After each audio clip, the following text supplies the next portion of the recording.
Aminatou, coiffeuse renommée, a toujours vécu à Bamako. Elle aimait son travail. Dans son salon, Aminatou Coiffure, elle accueillait une clientèle diverse et variée, des femmes et des hommes de tous horizons venus se faire choyer sous ses mains expertes. Le salon était décoré avec soin, les murs ornés de miroirs élégants et de cadres colorés qui mettaient en valeur les styles qu'Aminatou maîtrisait si bien. Un matin ensoleillé, elle débuta sa journée avec une cliente régulière, Fatou, une femme d'âge moyen qui adorait discuter de tout et de rien. En brossant les cheveux de Fatou, un étrange objet attira son attention parmi les accessoires de coiffure. C'était un œil humain. Sa découverte choquante la fit reculer de plusieurs pas, sa respiration devenant soudainement difficile.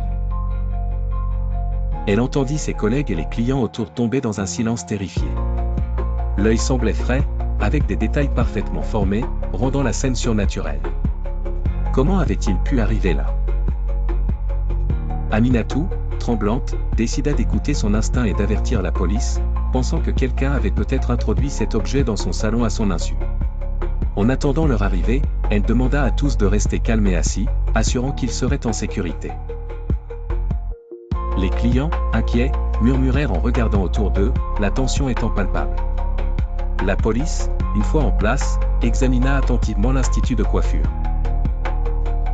Après des interrogations minutieuses des employés et des clients présents, ils découvrirent une boîte mystérieuse cachée sous une chaise rarement utilisée à l'arrière du salon. Elle contenait des objets rituels, des plumes, des petits ossements et d'autres artefacts suggérant un usage occulte inquiétant. L'œil était-il un avertissement? Un mystère non résolu planait sur le salon.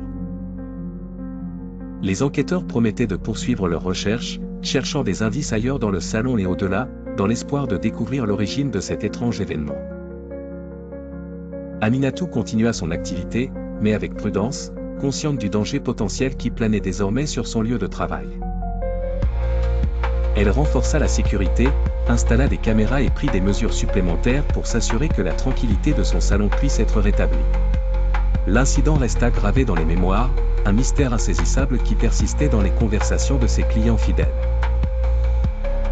Aminatou, malgré sa peur initiale, réussit à surmonter l'événement, retrouvant peu à peu la normalité dans son quotidien. Elle se mit à lire sur les pratiques mystiques et occultes, cherchant à comprendre ce qui pouvait mener à un acte aussi perturbant.